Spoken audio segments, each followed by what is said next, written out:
Welcome, everybody. I'm absolutely delighted to say that I'm here with my lovely friend Oskar. Oskar flew in the last couple of days, sent me a message yesterday. I'm in London, do you fancy it? I was like, I'll jump on the train, and I have not done a live podcast yet, and I thought this is a great opportunity. Got my new equipment, so this is a bit of a test. Oskar is the test bed, but we're going to make this work out. We're going to talk about leadership and confidence and mindset and all the other good stuff. And Oskar is a captain on a 650 for a Middle East operation. We first came across each other how many years ago now, when Oskar was the director of flight operations for an operation in Poland, was looking for a freelance captain on the 650. I don't know how we got introduced, but I went to fly for him and thought, what a lovely chap, very easy. And then we found ourselves flying together on another contract job a few years ago, where we had an urgent, almost emergency situation, which we've just been talking about, and we will refer to a little bit later. But welcome, Oskar. Hi. Ben, nice to see you again. Thank you very much for the message yesterday. It's worked out well. But so just give us a little bit of a few minutes bio of how you started out in aviation. Okay, so I think I'm a commercial pilot for 25 years now. I focused the entire career. I'm focused on business aviation, starting with the very small airplanes, twin engine, light aircraft, flying mostly medical flights, organ donors. Organs for transplantations and medical teams. That was very challenging because it was the very beginning of my career. I started this having like 300 hours of total experience, and I was appointed as a captain very, very quickly after that. And this is when the learning curve started for me, and it continued for years to be very, very steep learning curve. Yeah. Because after a couple of years, I got the job flying my first jet. It was a Citation jet for the owner in Poland, and since then I was basically growing and learning the business aviation, the management with this company for 15 years, and we developed. When I was hired to fly this first jet, the Citation jet, there were two pilots engaged in the operation, flying only for the owner and his family. But at some point, we noticed the need of establishing the AOC, the Air Carrier Certificate, so he could basically let other people fly this airplane and get some compensation, because that was quite difficult. You know, there was so we started this AOC process, and we got this, I believe, in 2006. And since then, it was like a snowball. It started going very quickly. So when I was leaving the company, there was 15 aircraft, and mostly operated in charter. So we would charter out these airplanes. We were very, very good established on the charter market, flying these jets. More than 1,000 hours per year. Wow. So, and we had full maintenance organization in 2 hangars in Warsaw, and we were employing more than 170 people at this time. So it was a very, very intense time, running 2 or 3 shifts, and very steep learning curve as for the pilot, but also for the manager. Yeah, that's when I first came across you, and it was impressive because you're even. I wouldn't say I'm young, but I'm in my 50s, and you're a little bit younger than me, and that's a hell of a rise, isn't it? Really. But you left there a few years ago, didn't you? Yes, I left 6 years ago. I think it was good time for me to change after 15 years. And I moved with my family, because on top of developing my flying career and managing the company, co-managing the company, I was developing my family.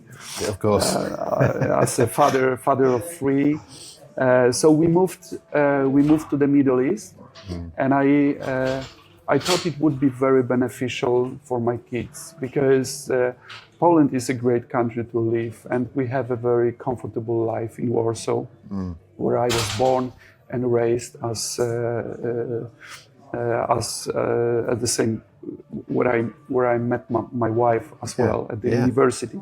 Yeah. But I wanted to show my children a different world with a little bit more variety regarding the cultures, the skin colors, the religions, and I think the Middle East, UAE fit very well in this plan, because the first school my kids were enrolled, they have the day when they started, I've been told there was 80 nationalities from, it means basically the whole world was there. That's extraordinary. And it did open their minds a lot. They have friendships now with the kids, with people from all the continents, and they are very open-minded. You need to It's been I think hugely beneficial for them. It was really an eye-opening experience. Yeah, absolutely. I mean, again, that's a bit of a reflection of you and your personality, is that you are trying new different things. You can deal with challenges as they come along. I mean, it is a hell of a CV, as it's thrown into that intensive environment as a young pilot, dealing with that, and then to be given the opportunity to get up to senior management and running the company is a sign. I can see that because we've had a lot of discussions, and you have a very open mind. I mean, you've seen it. We were talking a little bit earlier about different leadership styles, and leadership is not always about where you are on the ladder, because you can be a leader down the bottom, leader from the top, can't you really? I mean, even our children are teaching us leadership skills as well, aren't they? But I mean, how did you find going from flying aeroplanes to having to deal with employing hundreds of different people and dealing with the difficulties that come from personalities and the mindset issues, the lack of confidence, the cultural balances and all that sort of stuff? It's a big task. It is, but I must say, at some point of the career, I would say the flying the airplane, operating the aircraft is given. It's basically, you have to go through the trainings every 6 months. It's challenging. Sometimes it's very challenging because you face situations in the air, and there's many factors possibly affecting your work, like the technical problems, like weather, like problems with the procedures. If you fly worldwide, then sometimes they can be really unexpected, I would say, and you have to deal with this, and you have to be resilient. But after spending thousands of hours in the cockpit and dealing with these scenarios, you're kind of used to it. What is interesting and basically drives me still, it's more than flying the aircraft, is actually dealing with people, because here you have a bigger variety of problems, of issues, of different, the set of possible scenarios, the factors which are influencing your decisions and people's lives. It's endless. And when you have a team and you are the person that you don't manage your company through the Excel sheet, but you manage the company, looking at people and responding to their needs and creating a safe environment for them, because in my opinion that's crucial for the company and for people to thrive. This is what really drives me, and this is what still, and there's no change in this, it's very interesting to me. Dealing with people. Yeah, I think so. When I remember that because specific times in your life, you remember the characters that you're involved in. And I think when I did the freelance for you years and years ago, again, I'm an English guy throwing myself into a Polish operation, having no idea. You literally, I'll be there on a day and you'll get picked up by the other captain, whatever it was. I had no idea, but it's very easy to feel slightly intimidated by situations. And of course, in order to make people feel safe, you've got to hear them, you've got to see them.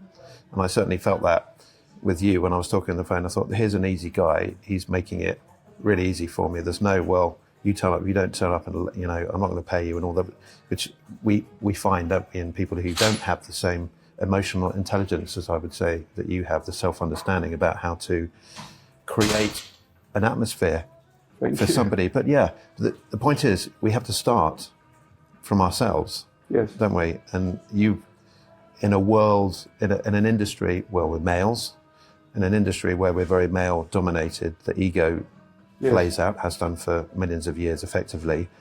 And I find that in our industry very much is that, you can sit next to somebody for hours and hours and hours on end. And if somebody hasn't developed that self-awareness, that emotional understanding, the regulation of emotions become a problem. And then the conflicts arise, don't they? We're dealing with people of all different backgrounds, different cultures around the world, under different pressures. Yeah. And it has to start, I think, from a deep self-understanding, which is something that you've clearly done from an early age. I mean, how did you develop that side of you? Yeah, I think it does. First, I think many things you can learn, but obviously there is some base which, for example, you inherit in your genes, and you coming with this from your home, and that creates maybe a base for future development. And this is, for example, this emotional intelligence. So you can learn that. You can learn to some point, but some people are more natural, and you can see that. And I can, for example, I can see if I deal with some managers that they came to some adequate level of the management because they were trained. They were trained by big corporations. They are aware of their actions. But I can see also people which are just very natural in this. They don't need this training. But obviously, in order to develop, I can, and by no means I think that I am I'm perfect in this. I'm far away because it's so complicated to manage people effectively. But so I think that what's always needed in order to learn new things, like management was a new thing for me. You have to be open to learn, and you have to be open to learn from your mistakes, from your successes, although I think the mistakes teach you more. So, and you have to be self-aware, and I think you have to be the first one to criticize yourself and look from the perspective at yourself, how your actions influence people and influence the business, and having this, and that comes with experience and maturity, like the overview. Okay, I make this decision now about this specific person, this specific situation, and that's gonna solve my problem. How that is gonna affect the company, the image of the company in a few years. Because what I do now will be judged in the future, because especially aviation world is small. So we know each other, we know the other crew members, and I think we have to, it's in order to create, successful company, attracting the best people from the market, you have to create a certain environment and the image of the company. So that's that's important. But being a human being, just treat people the way you want to be treated. Yeah. It's as simple as it gets. Yeah, I think that's right. Really, I mean, one of the big things there is admitting to failures, and of course, the male. We've been socialised for years to just have no mercy because we needed to do that to survive in the old days. We needed to run away from the lion, and if somebody was holding us up, then we just have to go. We'd have to. We were the providers, and we had to deal with that. And I think that is played very much in modern culture still, unhelpfully. So, yeah, again, in our male-dominated aviation industry, there are very few people, I think, who are able to admit mistakes and see it as a wonderful creative opportunity, because we're looking for something further down the line. You talked about the environment, creating the environment, the classic thing. You plant a seed for an oak tree, and you have no idea whether that's going to sprout, but you've got to create an environment. You've got to fertilize it somehow, thinking that down the line it's going to result in something that flourishes, really. And I find that even now is that some of the people I have flown with in the last few years live in fear of making mistakes. They don't feel. We talk about psychological safety it's a bit of a corporate term now. We talk about CRM, crew resource management, don't we, which is geared towards personality factors. Yes. But even when we sit in that classroom, there's a lot of people who are like, God, oh Christ, when's this over? What a waste of time, because they don't feel comfortable talking about their feelings and their expressing themselves. And I think it's unusual still to find men who are able to do that. We know that from the statistics, sadly, the suicide statistics of 76% of men in the UK take their own lives because they either punch or they withdraw and take their own lives and do something silly. So creating that environment is incredibly important. And we talked about that balance of the girls and the boys in the industry. How do we start rebalancing that? Because it's only 5% of the girls in our industry, and we need to bring it up. We need to bring the empathy up, the feminine sides of empathy and compassion to the more assertive, more aggressive side of the male side, and rebalance it, not give up one for the other. I mean, how do you reckon we do that? I know you've done your best in your roles in management to do that. I mean, I tried, but for years I had a goal to employ a woman pilot. But on the Polish market, because we mostly source our pilots from the Polish market, not only, but it was the easiest way, because most of the airplanes were based in Poland, so it was less of the struggle. We didn't offer these commuting jobs, and so it was basically not 100%, but I would say 90% Polish crew. And but there is just a few of them in aviation, especially on this business aviation market, the ones that are willing to join this kind of company. So at the very end of my career as a manager with the previous company, I was able to employ the first girl in the cockpit. I was very proud of myself. Even though I shouldn't be, but this is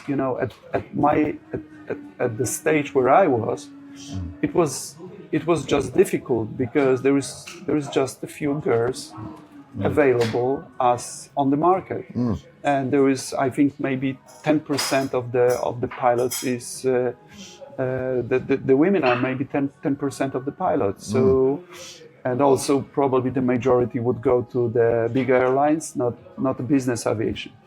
So, but I must say, I was trying to for years I was holding this monthly meetings where everybody from the company was invited, just for a chat, like maybe not exactly like we are sitting here, because it was more people.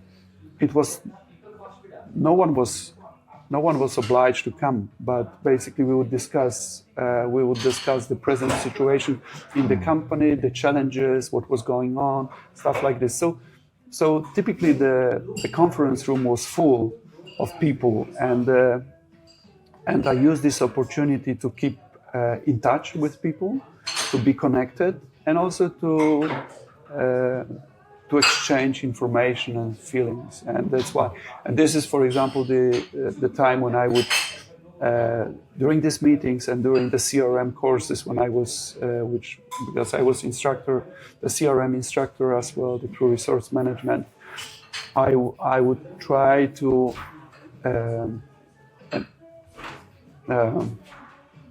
enforce more awareness among the girls how important role was the role of the flight attendant, for example, because they, some of them, they come into the industry, especially in business aviation, maybe where the training is not so extensive like in the airline, and they might consider themselves as the waitresses, as the servers, and their role can be well beyond that. And that's actually, especially, after years, they becoming very experienced crew members, and their opinion, their insights, what they see from the cabin could be crucial for the safety of flight as well. Not only for the well-being of the team, like the cooperation within the team, but for the safety of flight. I have a couple of examples, and obviously there is much more. But I remember very early during the career, I was flying a Challenger, and the bleed line got in the end at the aft of the airplane, the bleed line, which was in the wall next to the lavatory, got disconnected, and that was hitting up the wall in the lavatory, creating a huge safety issue, because that would easily cause the fire in the airplane, in the air, which is the major risk. It's the biggest risk, isn't it? Yes, biggest risk. And there was the flight attendant who was sitting there. She had no training, but she managed to come to the airplane, to the cockpit, and to see the flight deck crew and tell them about this. And initially she was sent away. She was dismissed. Yes, she was dismissed. And I give it as an example, first of all, to the cockpit crew, that should never happen, because you never know, and she might not be trained to the same level like the cockpit crew, but for sure she's got her senses and she can judge, and she's based on her experience that's not normal. So she came again and she said, "Listen, guys, you have to check it. Just do it for me, because it's not normal." And this is how we discovered that there was a disconnection in the bleed line. In the aft of the airplane, so that was the major one, and this is what I was giving us an example, how important the role of this flight attendant could be, even sometimes against the attitude of the pilots, because we know the attitude of the pilots. Many of them, they are not easygoing men, especially for the cabin crew. That's the reality. And there was a similar story about the flight attendant coming to the cockpit and asking the pilots to check the wing condition somewhere in Siberia, because she didn't like the view from the window, from the cabin, because their wings were kind of shiny, and apparently the airplane was de-iced before departure, but let's say the ground team maybe didn't keep like proper standards. Maybe someone was confused with something. Maybe someone was not able to operate the equipment in a way it was designed. But the wings were covered with the ice, like it was de-iced with the hot water instead of the mixture with alcohol, with the glycol. So that's immediate threat to the safety of the flight. That's fundamental. That's fundamental. And she came to the cockpit, and she was brave enough, because many of the girls, many of the ladies, I would say, they would assume that maybe they are wrong. Maybe they don't know. The cockpit crew would know better. So it's for years I think I was trying to enforce more awareness of the importance of the ladies in aviation, which we fly for. I also, that's an obvious trick, but at some point I created the crew coordination team, which would coordinate the rosters and take care basically of all the positioning flights for the cockpit crew, for the crew in general.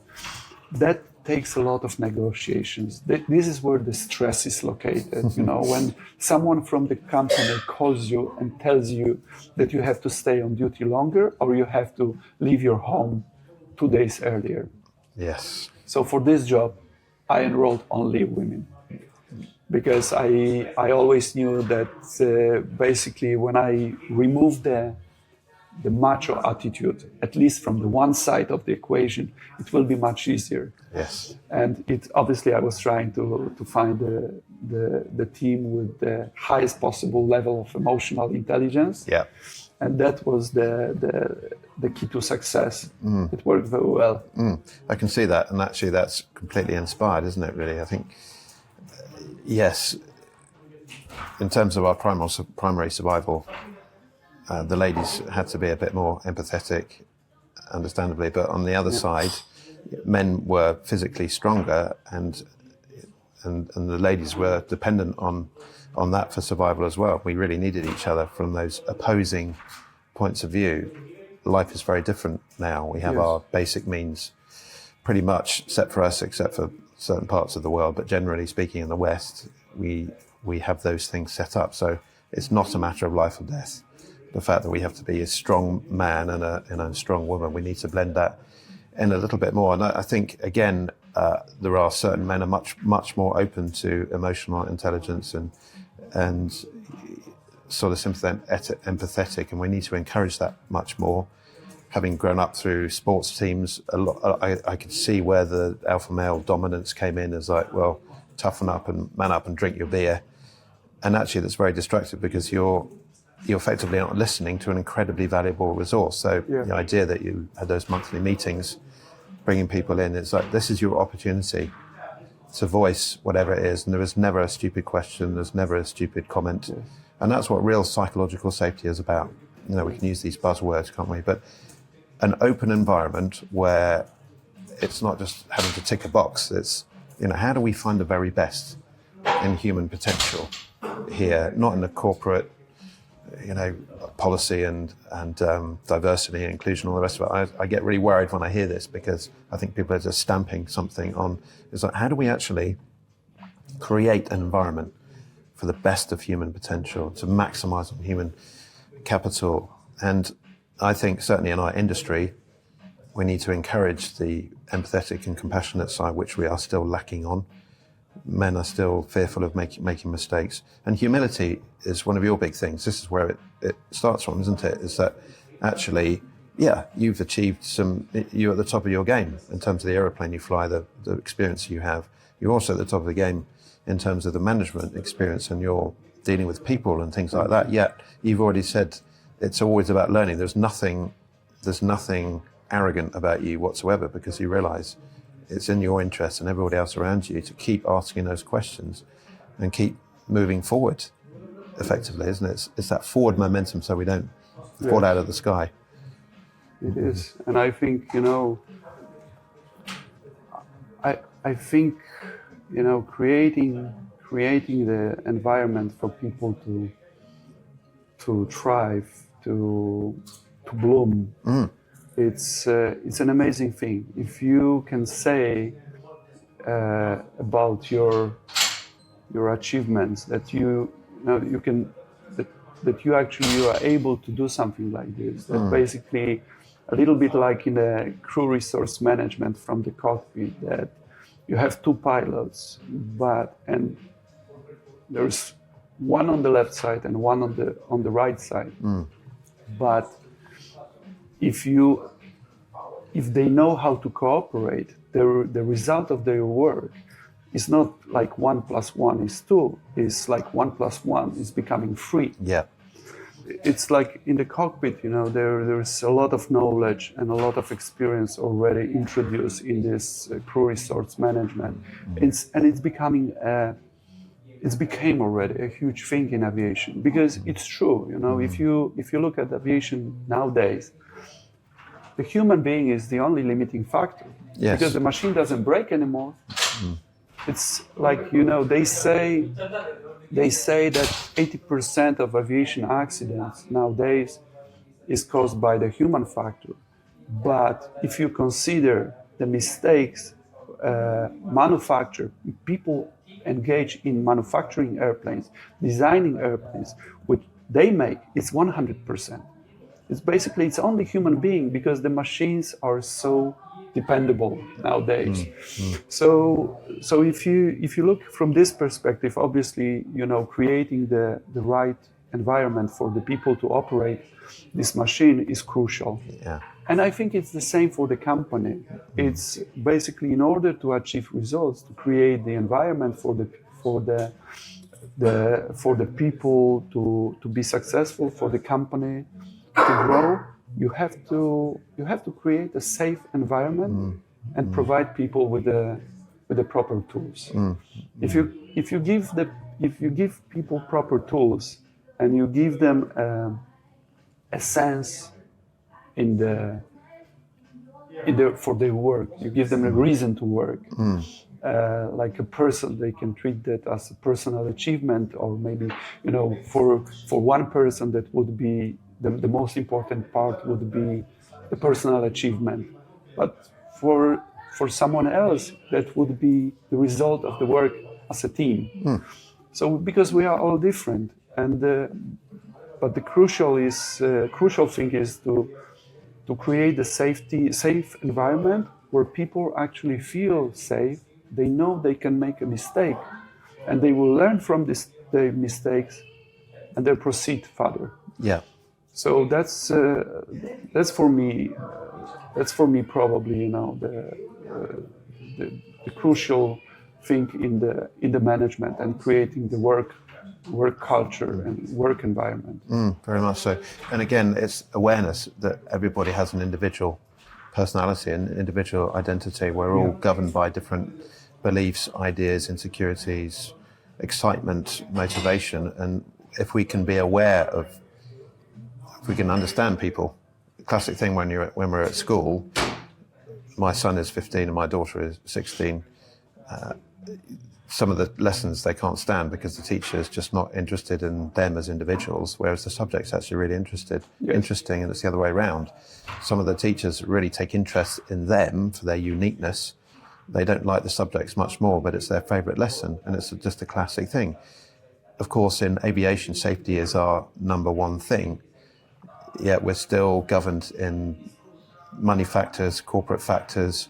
If you don't take off on time, if you don't land, if you don't say yes to the billionaire in the back, then everything's going to go wrong. But that's intrinsically unsafe because it creates a psychologically unsafe environment. So creating the atmosphere to be able to listen to somebody, and you mentioned the word criticism, which I know you didn't use quite right in the context of yourself, as criticize myself. It's actually, we'd understand this, it's about reflection, isn't it? It's actually what went well and what needs to be worked on.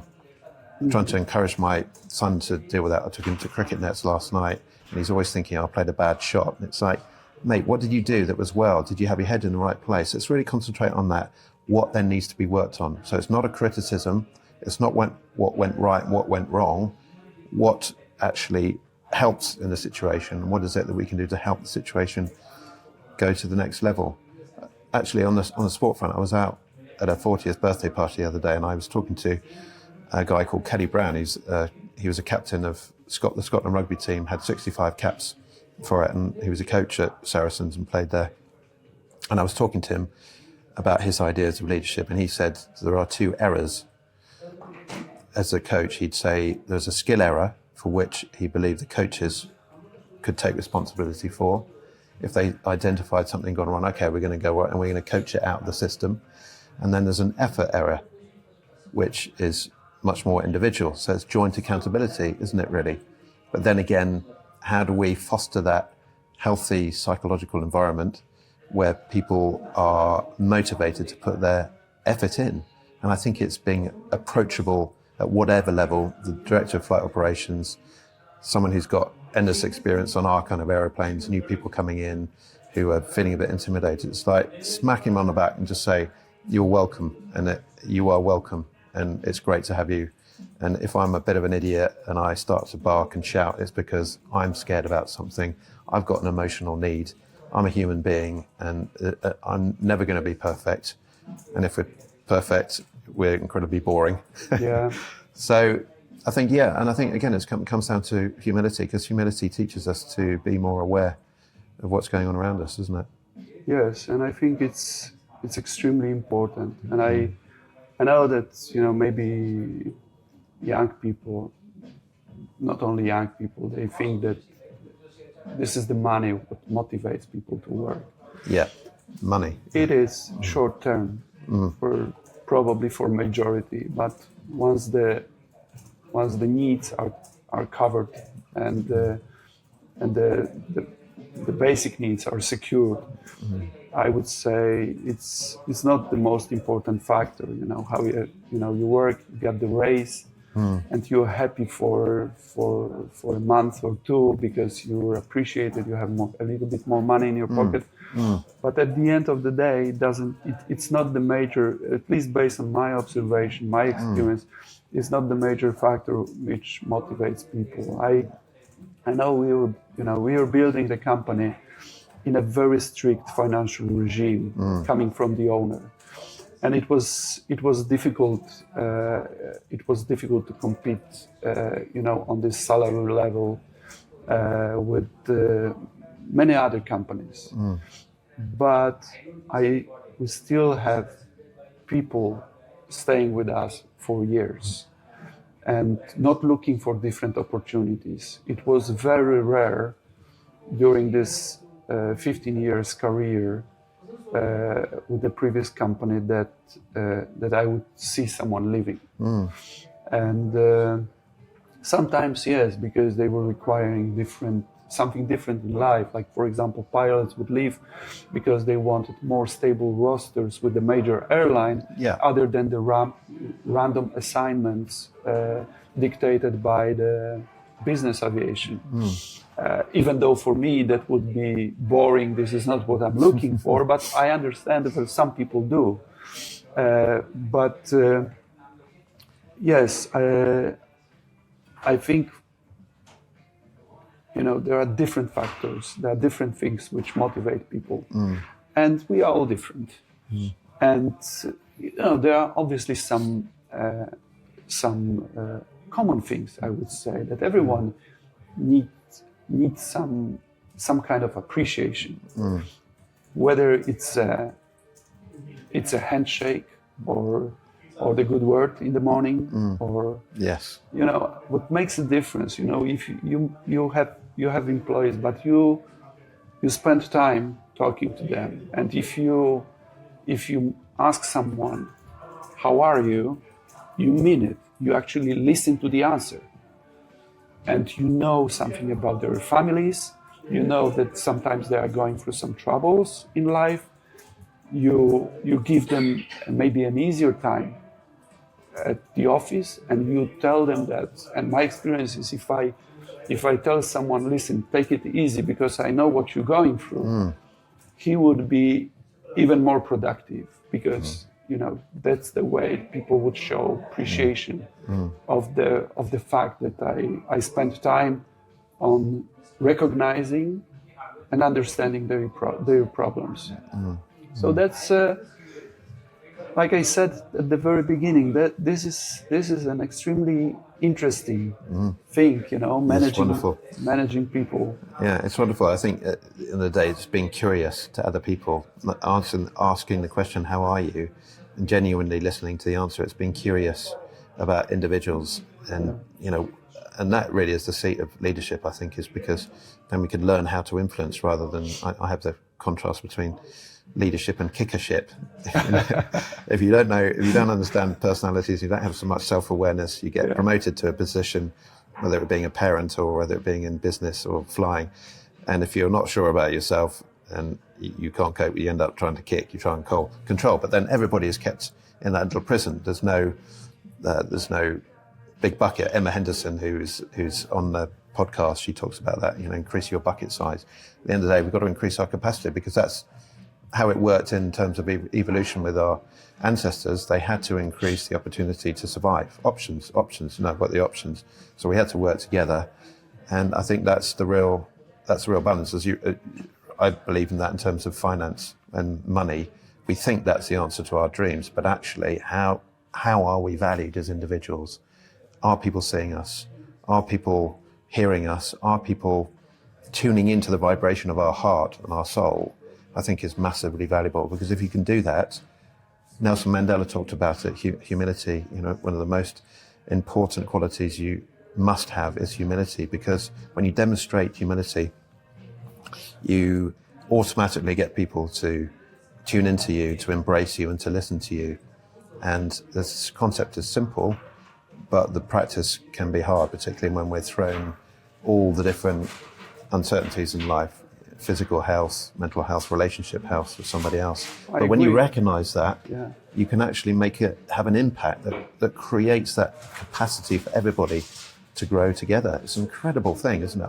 I find that fills my heart with joy, so much hope in a world now where there's so much negativity is right. It's like we've just in an incredible time in humanity. Let's make this work. Yeah, I agree. And there is one thing maybe I should mention, that this is, I think, very important to create for bonding with people, creating these connections that even if you are the boss, you're appointed as a boss because you're not born as a boss. You're appointed as a boss, but you should be mature enough to show your weaknesses. Yes. To show that you're vulnerable. Yes. And basically that you're not able to cope with everything but what the world is bringing you. And this is, so the people can see that you are honest in this, because you are able, you can admit your mistakes. You are able to show your weaknesses. And this is what is, in my opinion, what is really bonding, and it's important for the people to be around. We are talking about the companies, but also, our relationship here, whatever relation, the fact that I'm exposing myself, I'm showing my vulnerability, that means that I trust you. Yes. And if I trust you, I might expect the same in return. That creates the idea in your mind that you can trust me. Yeah. So that's important. That you at the end you show yourself as a human being as well. Yeah, I think you're bang on. Actually, in terms of the bonding, it feeds really well into our experience taking off from Luton in that 650. Yeah. I'd worked for you before, but I hadn't met you because I didn't fly with you when you were working in Poland. Yeah. We found ourselves as contract pilots, freelance pilots for this operation. And we took off from Luton with the boss in the back, who also knew how to fly that aeroplane, multi-billionaire, but could fly aeroplanes. And we had the left hydraulic issue problem, didn't we? Yes, we did. So we had all the lights flashing literally within whatever it was, 30 or 40 seconds of us taking off. But we'd never flown together. We'd never seen each other operate in the simulator. But I think the fact that I felt very comfortable in your company, because there was that honesty, that sense of vulnerability, is that I don't have to be the big ego here, pretending that I'm big chief. I can admit that, I'm struggling or whatever to Oskar, and he would do the same. And I put the way we dealt with that situation with the billionaire sitting on the jump seat, watching us, having never flown together. I think we did that extremely well. Not because we're, Billy Big Bollocks, just because we admit we're human beings, and we debriefed afterwards, didn't we? We got on the ground, and I think I said, what do you reckon? I was in the left-hand side, I was flying, you were doing all the support stuff on the right-hand side. Really good communication, and I think I did, there was something that I could have done better, but it wasn't a criticism, and you mentioned it to me, and I was like, that's absolutely bang on, next time I'm going to do that. So I didn't feel intimidated, I didn't feel as though you were going, I'm better than you and all the rest of it. That's how we bonded, and that's how we created success out of that situation. I think it's a great metaphor for life. I think that was a good example of the CRM, how we manage this situation, and that's quite reassuring, if you look at this modern aviation industry that we never met before.